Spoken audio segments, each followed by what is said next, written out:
ప్రియమైనటువంటి సహోదరి సహోదరులారా, మీ అందరికీ కూడా ప్రభువైన యేసుక్రీస్తు నామంలో బెతెస్దా ప్రార్థనా పరిచర్య తరపు నుంచి హృదయపూర్వకమైన వందనాలు తెలియపరుస్తూ ఉన్నాం. ప్రియమైన వారలారా, యేసుక్రీస్తు ప్రభువారు సిలువలో పలికినటువంటి 7 మాటలను మనం ధ్యానం చేస్తూ ఉండగా, ఇందులో 6వ మాట ఈ దినాన మనం కొంత సమయం దైవవర్తమానంలో నుంచి విందాం.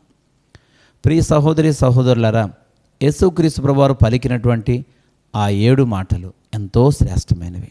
ఎందుకంటే ఆ కష్టంలో, ఆ శ్రమలో, ఆ భయంకరమైనటువంటి వర్ణనాతీతమైనటువంటి వేదనలో ఎవరు కూడా ఇలా మాట్లాడరు. వారి యొక్క ఆర్తనాదాలు, వారి వేదన, వారి కన్నీరు, వారి దుఃఖం ఇవే అటువంటి పరిస్థితిలో ఉన్న వారిలో కనబడతాయి. కానీ యేసుక్రీస్తు ప్రభువారు దైవ కుమారుడు. ఆయనలో ఉన్న దైవత్వానికి నిదర్శనంగా ఆయన ఈ మాటలు పలుకుతూ ఉన్నారు. వినుటకు దేవుడు అవకాశం మనకును ఇచ్చాడు. ఈ యొక్క సమయంలో 6వ మాటను గురించి ధ్యానం చేసే ముందుగా ఒక్క నిమిషం తలలు ఉంచుదాం. మహాగణుడా, పరిశుద్ధుడానికి స్తోత్రాలు. ఈ శ్రేష్టమైనటువంటి సమయంలో నీ యొక్క సన్నిధానంలో మీరు పలికినటువంటి మాటలను ధ్యానం చేస్తూ ఉన్నాం. అది కూడా సిలువలో వేలాడుతూ పలికినటువంటి మాటలలో 6వ మాటను గురించి కొద్ది నిమిషాలు మాతో మాట్లాడమని వేడుకుంటున్నాను. తండ్రి, నీకు స్తోత్రాలు. 2024 సంవత్సరాల క్రితం మీరు సిలువలో వేలాడుతూ పలికిన మాటలు తండ్రి, ఈ దినాన మరొక పర్యాయం నాయన మేము ధ్యానం చేస్తూ ఉండగా నాతో మాట్లాడమని మమ్మల్ని మీ చేతులకే సమర్పణ చేసుకుంటూ యేసుక్రీస్తు ప్రభువుల వారి నామములో ఈ ప్రార్థన అడుగుచున్నాము తండ్రి, ఆమెన్. ప్రియులారా, బైబిల్ గ్రంథంలో నుంచి యోహాను సువార్త 19వ అధ్యాయం 29వ వచనం 30వ వచనాన్ని చదువుకుందాం. యోహాను సువార్త 19వ అధ్యాయము 29వ వచనం 30వ వచనాన్ని చదువుకుందాం. చిరకతో నిండి ఉన్న ఒక పాత్ర అక్కడ పెట్టి ఉండెను కనుక వారు ఒక స్పంజి చిరకతో నింపి ఇస్సోపు పుడకకు తగిలించి ఆయన నోటికి అందించిరి. యేసు ఆ చిరక పుచ్చుకొని సమాప్తమైనదని చెప్పి తల వంచి ఆత్మను అప్పగించాను. ప్రియులారా, యేసుక్రీస్తు ప్రభువారు ఇక సిలువలో వేలాడుతూ చివరి నిమిషంలో ఆయన సమాప్తమైనది అనే మాట పలికారు. ప్రియులారా, దానికి ముందు ఆయన దాహం వేస్తుందని చెప్పాడు. అప్పుడు చిరకతో నింపబడిన స్పాంజి ప్రియులారా ఆయన నోటికి అందించారు. అది ఆయన నోట్లోకి తీసుకొని వెంటనే ఆ మాట అంటూ ఉన్నాడు, సమాప్తమైనదని చెప్పి తన తల వంచి ఆత్మను అప్పగించాను. ప్రియ సహోదరి సహోదరులారా, సమాప్తమైనది అనేటువంటి మాటను మనం గమనించినట్లయితే ఏం సమాప్తమైంది? ప్రియులారా, ఆయన పలికినటువంటి మాటలో సమాప్తమైంది అని చెప్పారు. సమాప్తమైనది అనే దానిలో అంతరార్థం ఏంటి పూర్తయింది, ఏ విషయాన్ని ప్రియులారా గురించి ఆయన మాట్లాడుతూ వచ్చారు అని అంటే, ఇందులో మనం 2 విషయాలను మనం గమనించగలుగుతాం. యేసుక్రీస్తు ప్రభువారు సమాప్తము చేసినవి ఏంటి అని అంటే 2 ప్రియులారా. అందులో మొట్టమొదటిది ధర్మశాస్త్ర కాలాన్ని ఆయన సంపూర్ణం చేశాడు. ధర్మశాస్త్ర యుగానికి ఆయన ముగింపు పలికాడు. ప్రియులారా, కృపా సత్యంతో కూడినటువంటి పరిశుద్ధాత్మ దేవుని యొక్క ఆధీనంలో కృపా కాలమును ఆయన ప్రారంభించినట్టుగా మనం చూస్తూ ఉన్నాం. ప్రియులారా, ఇక్కడ మనం గమనించినట్లయితే ధర్మశాస్త్ర కాలం గురించి మనం ఆలోచన చేస్తే మోషే ద్వారా దేవుడు ధర్మశాస్త్రాన్ని ఇచ్చాడు. ఆ ధర్మశాస్త్ర కాలానికి ఆయన సమాప్తము అని చెప్పి ముగింపు పలికి కృపాయుగానికి ఆయన నాంది పలికినట్టుగా మనం చూస్తూ ఉన్నాం. ప్రియులారా, ధర్మశాస్త్ర కాలం ముగించబడింది అని చెప్పడానికి బైబిల్ గ్రంథంలో కొన్ని విషయాలను ప్రియులారా ఈ దినాన మనం ఆలోచన చేస్తే ధర్మశాస్త్ర కాలం సమాప్తమైందని చెప్పడంలో ప్రియులారా చూడండి, అపోస్తలుడైన పౌలు గలతీయులకు రాసిన పత్రిక 3వ అధ్యాయం 10వ వచనాన్ని చూడగలిగితే, గలతీయులకు రాసిన పత్రిక 3వ అధ్యాయం 10వ వచనంలో ధర్మశాస్త్రం విధించిన క్రియలకు సంబంధులందరూ శాపమునకు లోనై ఉన్నారు. ఎందుకనగా ధర్మశాస్త్ర గ్రంథమందు వ్రాయబడి ఉన్న విధులన్నీ చేయుటయందు నిలకడగా ఉండని ప్రతివాడు శాపగ్రస్తుడు అని వ్రాయబడి ఉన్నది. ఇప్పుడు పౌలు గారు గలతీయులకు రాస్తూ చెప్పిన మాట ఏంటంటే, ధర్మశాస్త్రము విధించినటువంటి క్రియలకు సంబంధులందరూ కూడా శాపానికే లోనై ఉన్నారు. ఎందుకనంటే ధర్మశాస్త్రమందు వ్రాయబడి ఉన్నటువంటి విధులన్నీ చేయుటయందు నిలకడగా ఉండని వారందరూ శాపగ్రస్తులే. ఎవరైతే ధర్మశాస్త్రాన్ని అనుసరిస్తున్నారో వారే నీతిమంతులు. ఎవరైతే ధర్మశాస్త్రం అనుసరించడంలో నిలకడను కనపరచడం లేదో వారందరూ కూడా శాపగ్రస్తులు అని ధర్మశాస్త్రం ఖచ్చితంగా చెప్తా ఉంది. ఆనాటి దినాలలో పిల్లరా, అనేక మంది ధర్మశాస్త్రానికి వ్యతిరేకంగా జీవిస్తున్నవారు, ధర్మశాస్త్రాన్ని పాటించలేకపోతున్నవారు అనేక మంది శాపగ్రస్తులుగానే ఉండిపోయారు అని ధర్మశాస్త్రం చెప్తా ఉంది. పిల్లరా, అలాగే గలతీ రాసిన పత్రిక 3వ అధ్యాయం 11వ వచనాన్ని కూడా చూసినట్లయితే, ధర్మశాస్త్రము చేత ఎవడును దేవుని ఎదుట నీతిమంతుడని తీర్చబడను సంగతి స్పష్టమే. ఎలా అనగా నీతిమంతుడి విశ్వాసం మూలంగా జీవించును అని రాయబడింది. పిల్లరా, చివరికి తన జీవిత కాలంలో ఎవడు కూడా ధర్మశాస్త్రం చేత నీతిమంతుడని తీర్చబడడు. ఎవడు కూడా నీతిమంతుడిగా తీర్చబడలేడు. కానీ ఎవడైనా నీతిమంతుడు కావాలి అని అంటే యేసుక్రీస్తునందరి విశ్వాసం ద్వారానే అని పౌలు గారు ఇక్కడ గలతీలకు రాస్తూ చెప్తా ఉన్నాడు. ప్రియ సహోదరి సహోదరుడా, కనుక ధర్మశాస్త్రం మూలంగా ఎవడు నీతిమంతుడిగా తీర్చబడలేడు. ఎవడో శాపగ్రస్తమైన పరిస్థితి నుంచి తప్పించుకోలేడు. అందుకే పిల్లరా, యేసుక్రీస్తు ప్రభువారు ధర్మశాస్త్ర కాలానికి ధర్మశాస్త్రం ద్వారా కలిగేటువంటి నీతికి స్వస్తి పలికి తన యొక్క క్రీస్తు రక్తము ద్వారా, తన కారుస్తున్నటువంటి రక్తము ద్వారా నీతిమంతులుగా అయ్యేటువంటి అవకాశాన్ని ప్రభు ప్రారంభించినట్లుగా మనం చూస్తూ ఉన్నాం. ఇంకా బైబిల్ గ్రంథంలో మనం గమనించినట్లయితే అపోస్తలుడైన పౌలు కొరింథీయులకు రాసిన 2వ పత్రిక 3వ అధ్యాయం 9వ వచనంలో ఇలా అంటాడు, శిక్షావిధికి కారణమైన పరిచర్యయే మహిమ కలిగినది, అయితే నీతికి కారణమైన పరిచర్య ఎంతో అధికమైన మహిమ గలదగును అని అన్నాడు. శిక్షావిధికి కారణమైన పరిచర్యే మహిమ గలది. శిక్షావిధికి కారణమైన అంటే ఎవరు శిక్షిస్తున్నారు? పాత నిబంధన గ్రంథంలో ధర్మశాస్త్రం శిక్షిస్తూ ఉంది. పిల్లరా, ధర్మశాస్త్రము శిక్షించిన కాలములో ఆ జరిగిన పరిచర్య మహిమ కలిగింది. అయితే నీతికి కారణమైన పరిచర్య మరి ఇంకా ఎంతో అధికమైనటువంటిది అని పిల్లరా ఇక్కడ పౌలు చెప్తా ఉన్నాడు. అధికమైన మహిమ కలిగింది అన్నాడు. అంటే నీతికి కారణమైన పరిచర్య ఎప్పుడు ప్రారంభమైంది? యేసుక్రీస్తు ప్రభు యొక్క మరణం తర్వాత. యేసుక్రీస్తు ప్రభు వారికి మరణానికి ముందు ఏ పరిచర్య ఉంది? శిక్షావిధికి అనగా ధర్మశాస్త్రానికి అనుకూలంగా జరిగేటువంటి పరిచర్య అప్పుడు ఉంది. అదే మహిమ కలిగింది. అయితే నీతికి కారణమైన పరిచర్య ఇంకా అధికమైన మహిమ కలిగిందిగా ఉంది. అంటే అప్పుడున్నటువంటి పరిచర్య కంటే పిల్లరా, అప్పుడున్న మహిమ కంటే ఇంకా ఘనమైన మహిమ కలిగిన పరిచర్య ఆయన ప్రారంభించే ముందు పిల్లల గత పరిచర్యకు సమాప్తము అని ఆయన ముగింపు పలికినట్లుగా ఇక్కడ మనం గమనించగలుగుతూ ఉన్నాం. రోమీలకు రాసిన పత్రిక 10వ అధ్యాయం 4వ వచనాన్ని కూడా చూడగలిగితే, రోమీలకు రాసిన పత్రికలో అపోస్తలుడైన పౌలు 10వ అధ్యాయం 4వ వచనంలో ఇలా అంటారు, విశ్వసించు ప్రతివానికి నీతి కలుగుటకై క్రీస్తు ధర్మశాస్త్రమునకు సమాప్తి అయి ఉన్నాడు. పిల్లరా, మరొకసారి ఆ మాట చూస్తే, విశ్వసించు ప్రతివానికి నీతి కలుగుటకై క్రీస్తు ధర్మశాస్త్రమునకు సమాప్తి అయి ఉన్నాడు. విశ్వసించేటువంటి ప్రతి వారికి కూడా నీతి కలగడానికి ఆయన ధర్మశాస్త్రానికి అనగా యేసుక్రీస్తు ప్రభు వారు ధర్మశాస్త్రానికి ఆయన సమాప్తమై ఉన్నాడు.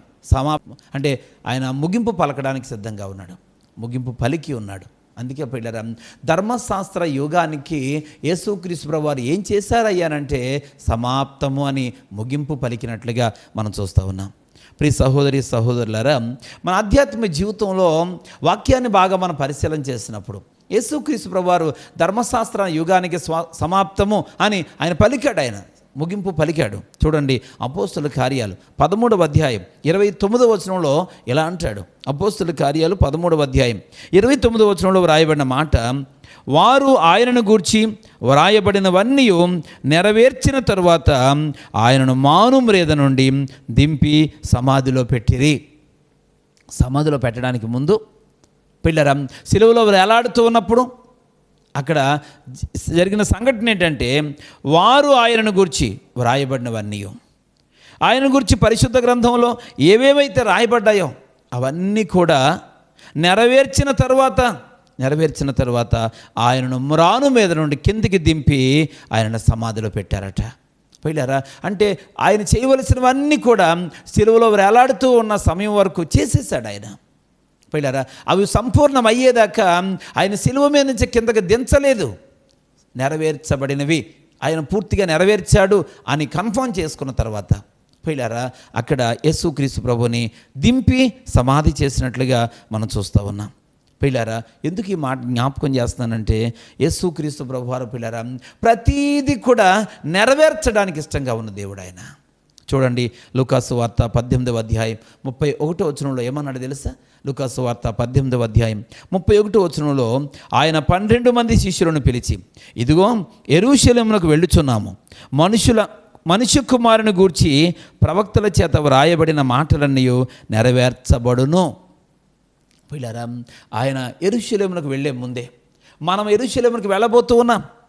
మనం యెరూషలేమునకు వెళ్ళిన తర్వాత మనుష్య కుమారుని గురించి ప్రవక్తల చేత ఏ విషయాలైతే వ్రాయబడ్డాయో, ఏ విషయాలైతే ప్రకటించబడ్డాయో, ఏ విషయాలైతే ప్రవక్తలు ప్రవచించారో ఆ మాటలన్నీ కూడా త్వరలోనే నెరవేరబడబోతూ ఉన్నాయి. త్వరలోనే అవన్నీ నెరవేరిపోతాయి. నేను చేయవలసిన పనులన్నీ సంపూర్ణమైపోతాయి అని చెప్పి యేసుప్రభువు వారు చెప్పి యెరూషలేమునకు వెళ్ళారు. ఆ తర్వాత ఒకదాని వంటి ఒకటి పూర్తిగా పిల్లరా దేవుని ఆలోచన ప్రకారంగా ఆ ప్రవక్తలు ప్రవచించిన ప్రవచనాలన్నీ కూడా నెరవేరిపోయినట్లుగా మనం చూస్తూ ఉన్నాం. ప్రియ సహోదరి సహోదరుడా, యేసుక్రీస్తు ప్రభువారు సమాప్తమైనది అని పలికాడు. దేన్ని సమాప్తం చేశాడు అనంటే ధర్మశాస్త్ర కాలాన్ని. ధర్మశాస్త్ర యుగంలో దేవుడు ఏదైతే చేయాలనుకున్నని పిల్లరా అనుకున్నాడో, ఏదైతే జరగలేదో వాటన్నిటిని గురించి విడుదలిచ్చి ఆయన కృపా కాలాన్ని ప్రారంభించినట్లుగా మనం చూస్తూ ఉన్నాం. అనగా ధర్మశాస్త్ర యుగానికి ఆయన స్వస్తి పలికాడు. పైగా దాన్ని ముగింపు పలికాడు. ఒక నూతన నాంది, నూతన విధానానికి, నూతన శకాన్ని ఆయన ఆరంభించినట్టుగా మనం చూస్తూ ఉన్నాం. దానికి ముందు ఆయన ధర్మశాస్త్ర కాలాన్ని ముగించాడు. రెండవదిగా ఇక్కడ మనం గమనించినట్లయితే దేవుడు దేన్ని సమాప్తం చేశాడు అనంటే దేవుడు తనకు అప్పగించిన పనిని సమాప్తం చేశాడు. పిల్లల దేవుడు తనకు అప్పగించిన పనిని సమాప్తం చేసినట్లుగా మనం చూస్తూ ఉన్నాం. పిల్లల ప్రతిదానికి కూడా కార్యారంభం కార్యాంతం రెండు ఉంటాయి. ప్రతి పనిని ప్రారంభించడం ముగించడం అనేది ఉంటుంది. కాబట్టి ఈనాటి దినాల్లో మనం గమనించినట్లయితే చాలామంది చాలా విషయాల్లో చాలా ప్రాముఖ్యంగా బాధ్యతాయుతంగా చాలా పనులు ప్రారంభిస్తారు. కానీ వారి జీవితం ముగింపు మాత్రం చాలా బాధాకరంగా ఉంటుంది. ఎంతో ఘనంగా ఆరంభించబడినటువంటి జీవితం పిల్లరా ఎంతో దయనీయంగా ముగించిన సందర్భాలు మనం చూస్తూ ఉంటాం. ఈ ప్రపంచంలో ఎంతోమంది పిల్లరా చాలా పుట్టినప్పుడు ఘనంగా పుడతారు. మంచి స్థానంలో, మంచి స్థాయిలో, మంచి హోదాలో, మంచి ఉన్నతమైనటువంటి సదుపాయాలతో బ్రతుకుతూ చివరికి వారి జీవితాన్ని ముగించే సమయానికి ఎంతో వేదనకరమైన పరిస్థితులు, దయనీయమైన పరిస్థితులు వారి జీవితాన్ని ముగిస్తూ ఉంటారు. ప్రియ సహోదరి సహోదరుడా, ఈ లోకంలో నీ జీవితాన్ని ప్రారంభించి ముగించడం పిల్లలు చాలా ప్రాముఖ్యమైన విషయం. ఓ పనిని ప్రారంభించి దాన్ని ముగించడం చాలా గొప్ప విషయం.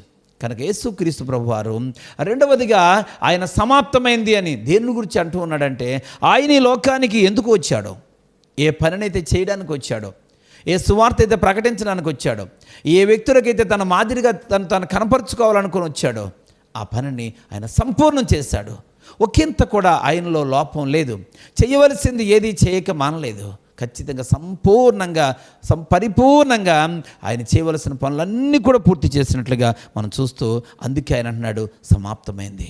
పిల్లరా, యోహాను సువార్త 17వ అధ్యాయం 4వ వచనాన్ని గమనించగలిగితే యోహాను సువార్త 17వ అధ్యాయము 4వ వచనం చూసినట్లయితే, చేయుటకు నీవు నాకు ఇచ్చిన పని నేను సంపూర్ణంగా నెరవేర్చి భూమి మీద నిన్ను మహిమపరిచితిని. పిల్లరా, సంపూర్ణంగా నేను చేయవలసిన పని అంతటిని కూడా భూమి మీద నేను నెరవేర్చి నిన్ను మహిమపరిచాను అని దేవుడి సన్నిధిలో ప్రార్థన చేస్తూ ఉన్నాడు.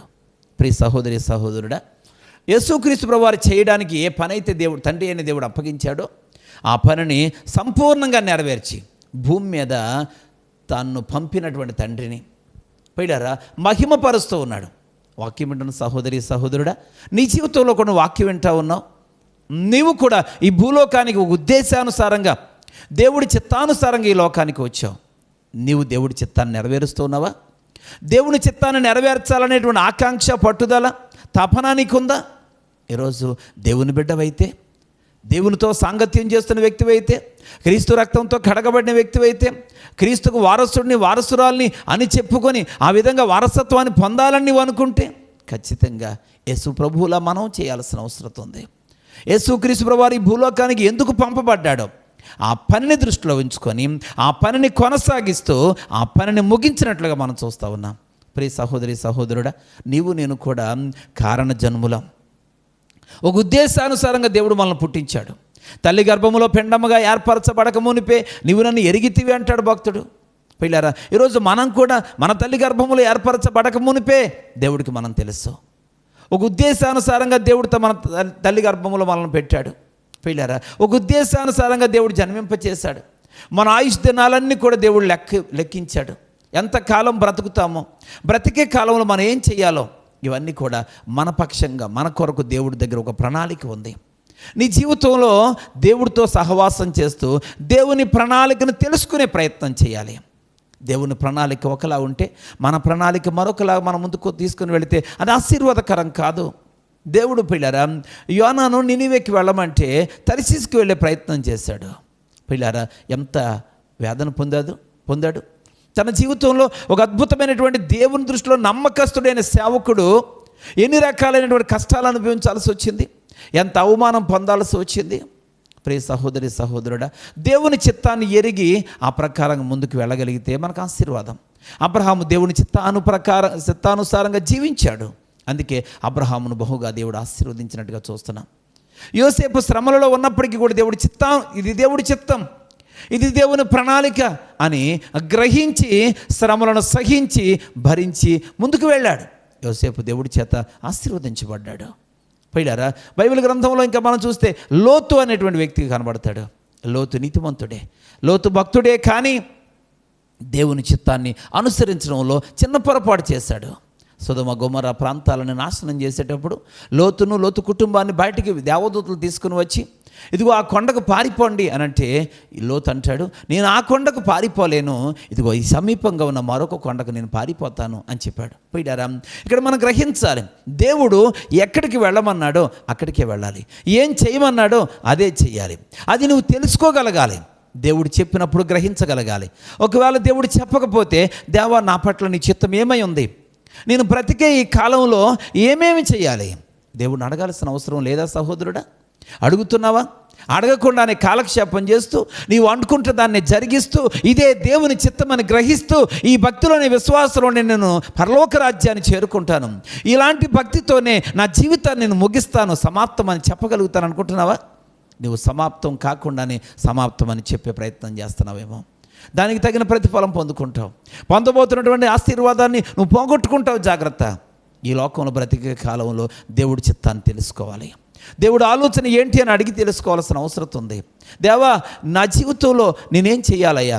ఈ ఉద్యోగం నాకు ఎందుకు ఇచ్చావు? ఈ వ్యాపారం నాకు ఎందుకు ఇచ్చావు? ఈ వ్యవసాయం నాకు ఎందుకు ఇచ్చావు? లేక ఈరోజు నాకు ఈ సమృద్ధిని నాకు ఎందుకు ఇచ్చావు? ఈ ఆరోగ్యాన్ని ఇచ్చావు తండ్రి, ఈ కుటుంబాన్ని ఇచ్చావు నాయన, ఈ సమాజంలో చక్కని స్థితిని నాకు కలుగు చేసావు తండ్రి. ఈ స్థితిని బట్టి నేనేం చేయాలయ్యా? నువ్వేం చేయాలని కోరుకుంటూ నాకు ఈ స్థితి అంతా కలుగు చేస్తావు. ఒకానొకప్పుడు నాకు ఈ పరిస్థితి లేదు, ఒకానొకప్పుడు ఈ సుఖము లేదు, ఈ సౌఖ్యము లేదు, ఈ సమృద్ధి లేదు, కానీ ఈరోజు నాకు ఇచ్చావు. నేను ఈ స్థితిలో ఉండి ఏం చేయాలి? అలాగే మరికొందరు కష్టంలో, శ్రమలో, శోధనలో ఉన్నారు.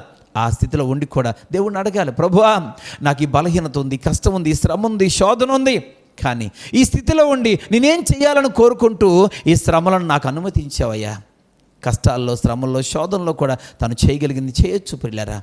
కొందరు కష్టములో ఉండి చేయగలిగింది ఉంటుంది, కొందరు సుఖములో ఉండి చేయగలిగింది ఉంటుంది. దేవుడు ఎవరెవరిని ఏ విధంగా ఏ యొక్క దశలలో నడిపిస్తూ ఉన్నాడో ఆ దశలలో నడుస్తూ ఆ స్థితిలో మనం ఉంటూ దేవుడి నామాన్ని మహిమపరుస్తూ ఆయన కొరకు మనం చేయాల్సింది చేసి మన ఆయుష్కాలాన్ని ముగించాల్సిన అవసరం ఉంది. ఇది గ్రహిస్తూ ఉన్నావా ప్రియమైనటువంటి సహోదరి సహోదరుడా? నువ్వు గ్రహించలేకపోతే ఇంకా నువ్వు అంధకారంలో ఉన్నావు. సాతాను నిన్ను మనోనేత్రాలు గురుడితనం కలుగు చేసి నువ్వు గ్రహించలేకుండా సాతానుడు నిన్ను అడ్డుపడుతూ ఉన్నాడు. ఈరోజైనా శిలువలో యేసుక్రీస్తు ప్రభువారు పలికినటువంటి ఈ 6వ మాటను పిల్లరా మనం జ్ఞాపకం చేసుకోగలిగితే ఆయన అంటాడు, జీవితానికి స్వస్తి పలకాలి, సమాప్తము అని చెప్పగలగాలి, సంతృప్తిని వ్యక్తం చేయగలగాలి. ప్రియ సహోదరి సహోదరుడా, ఇక్కడ మనం గమనించినట్లయితే లూకాసు వార్త 24వ అధ్యాయం 44వ వచనంలో కూడా ఒక అద్భుతమైన మాట మాట్లాడుతున్నాడు. లూకాసు వార్త 24వ అధ్యాయం 44వ వచనం, అంతటా ఆయన మోషే ధర్మశాస్త్రములోను ప్రవక్తల గ్రంథములలోను కీర్తనలలోనూ నన్ను గూర్చి వ్రాయబడినవన్నీ నెరవేరవలనని నేను మీ యొద్ద ఉండినప్పుడు మీతో చెప్పిన మాటలు నెరవేరినవని వారితో చెప్పాను. పిల్లరా, యేసుక్రీస్తు ప్రభువు తనతో ఉన్న శిష్యులతోనూ సమూహంతోనూ ఒక సందర్భంలో ఒక మాట అంటున్నాడు. ఏంటి అంటే, అంతటా ఆయన మోషే ధర్మశాస్త్రములోను ప్రవక్తల గ్రంథాలలోను కీర్తనలలోను నన్ను గూర్చినటువంటి వ్రాయబడినటువంటివన్నీ కూడా నెరవేరవలనని నేను మీ యొద్ద ఉండినప్పుడు చెప్పిన మాటలన్నీ కూడా నెరవేరినవి అని చెప్పాడు. ఏవైతే నెరవేరాలని మీతో చెప్పానో అవన్నీ కూడా నెరవేరినాయి. కీర్తనలో నా కోసం ఏ మాటలైతే రాయబడ్డాయో, ప్రవక్తలు ఏ మాటలైతే నా కోసం రాశారో, ధర్మశాస్త్రములో ఏ విషయాలైతే నేను వచ్చినప్పుడు నెరవేర్చబడాలని దేవుడు ఆదేశించాడో అవన్నీ కూడా నెరవేరుతాయని చెప్పాను కదా, అవన్నీ కూడా నెరవేరాయి, సంపూర్ణమైపోయినాయి. పిల్లరా, యేసుక్రీస్తు ప్రభువారు ఎంత కాన్ఫిడెంట్గా, ఎంత నమ్మకంగా పిల్లరా తన జీవితంలో చేయాల్సిన వాటిని నేను చేశానని చెప్తున్నాడు. ఈరోజు వాక్యం వింటున్న నీవు నేను కూడా, మనము కూడా పిల్లరా మన జీవితాన్ని సంపూర్ణం చేసే ముందు, మన యొక్క ఆయుష్కాలాన్ని సమాప్తం చేసే ముందు ఈ సంతృప్తిని వ్యక్తం చేసే స్థితిలో మనం ఉండాలి. ఈరోజు వాక్యం వింటున్న నీవు నేను మనం కూడా దేవుని దగ్గర ప్రార్థన చేద్దాం. దేవా, ఇక మీదట నీ చిత్తాన్ని తెలుసుకొని నీ ఆలోచన ప్రకారంగా నా జీవితాన్ని ముందు కొనసాగిస్తానయ్యా. నాకు ఇచ్చిన ఆయుష్కాలములో నువ్వు ఇచ్చినాక అప్పగించిన పనులన్నీ కూడా నేను చేస్తానయ్యా. ఈ లోకంలో నేను ఉన్నంతకాలం నీ నామ మహిమ కొరకు నేను బ్రతుకుతాను తండ్రి. కొందరికైనా సువార్తను ప్రకటిస్తానయ్యా, కొందరికైనా నా సాక్ష్యాన్ని చెబుతాను తండ్రి, కొందరికైనా నీ నీతిమంతుడని నిరూపిస్తానయ్యా. కొందరి యొక్క జీవితాల్లోనైనా నీవు కార్యాలు చేసే దేవుడు అని, పరలోక రాజ్యానికి నువ్వు చేర్చగలవని నేను సువార్తను ప్రకటిస్తాను తండ్రి. నా జీవితంలో నేను ఉన్నంతకాలం ఇక మీదట నేనేం చేయాలో నిన్ను అడుగుతాను, అడిగి మీరు చెప్పినటువంటి మాట ప్రకారం నేను జీవిస్తాను తండ్రి అని చెప్పి ఒక మాట ప్రార్థించగలవా? అలాగూ సమాప్తమైందనే సంతృప్తిని వ్యక్తం చేయడానికి నిన్ను నువ్వు ప్రోత్సహించుకుంటున్నావా? సహోదరి సహోదరుడా, నీ జీవితంలో అలాంటి ప్రార్థన చేయగలిగితే, అలాగూ నువ్వు సిద్ధపడగలిగితే కనికర సంపన్నుడైన దేవుడు నీకును తన ఉద్దేశాన్ని తెలియచేసి ఆయన చిత్తానుసారంగా నీ జీవితాన్ని ఆయన మారుస్తాడు. నీ యొక్క ప్రవర్తన, నీ మాట, నీ సంతృప్తికరమైన జీవితం రానున్న తరాలకు మాదిరికరంగా ఉండబోతుంది. రానున్న నీ కుటుంబ సభ్యులకు, రానున్న తరాలలో నీ కుటుంబ సభ్యులకు అది ఆశీర్వాదకరంగా ఉండబోతోంది. సమాజానికి నీ ఒక దీవెనకరమైన వ్యక్తిగా సాక్షార్థంగా ఉండగలుగుతావు. కనుక ఆ విధంగా యేసుక్రీస్తు ప్రభువారు సమాప్తమైనది అని చెప్పి తన జీవితంలో ఎలాగైతే సంతృప్తిని వ్యక్తం చేశారో మనం కూడా మన జీవితాలను సంతృప్తికరంగా ముగించడానికి మనం సిద్ధపరచుకుందాం. తలలు వంచినట్లయితే ప్రార్థన చేసుకుందాం. మహాఘనుడా, పరిశుద్ధుడా, దయగల స్వామి, నీకు వందనాలు. నీ పాదపద్మల దారి చేరి శిలువలో పలికినటువంటి 6వ మాటను గురించి కొంత సమయం నీ మాటలను ధ్యానించడానికి మీరు ఇచ్చినటువంటి అవకాశాన్ని బట్టి నేను స్తుతిస్తున్నాను. నీ కృపను విస్తరింపచేయండి, నీ దయగల హస్తమును మీరు చాపి ఆశీర్వదించండి. నాయనా, నీకు వందనాలు. ఈ మాటలు వినని వారందరి జీవితాలలో ఒక జీవితాన్ని ప్రారంభించడం మాత్రమే కాదు, బ్రతికే కాలంలోని దేవాన్ని చిత్తాన్ని తెలుసుకొని వాటిని అనుసరిస్తూ జీవించి నీవు ఇచ్చినటువంటి ఆయుష్కాలములో మీరు చేయడానికి అప్పగించిన ప్రతి పనిని నెరవేర్చి నీ దృష్టిలో నమ్మకమైనటువంటి మంచి దాసుడా అనిపించుకొని యోగ్యమైన స్థానాన్ని పొందుకునే భాగ్యం మా అందరికీ దయచేయండి. అటు కృపను అనుగ్రహించి వినుచున్న బిడ్డలందరినీ కూడా అటు రకాల దీవెనతో నింపమని ప్రార్థిస్తూ యేసు నామములో ఈ ప్రార్థన అడుగుచున్నాం తండ్రి. Amen, amen. ప్రియమైనటువంటి సహోదరి సహోదరులారా, 6వ మాటను గురించి ఇంతవరకు ఈ వాక్యాన్ని వింటూ మీ యొక్క ఆధ్యాత్మిక జీవితంలో కొన్ని మార్పులు కలుగు చేసుకోవడానికి ప్రేరేపించిన దేవుణ్ణి మహిమపరుస్తూ విని మార్పు చేసుకోవడానికి జీవించడానికి ఇష్టపడుతున్న మీ అందరికీ కూడా దేవుని ఆశీస్సులు కలగాలని మనస్ఫూర్తిగా కోరుకుంటూ నా మాటలు ముగిస్తున్నాను. God bless you all. Thank you. Praise the lord.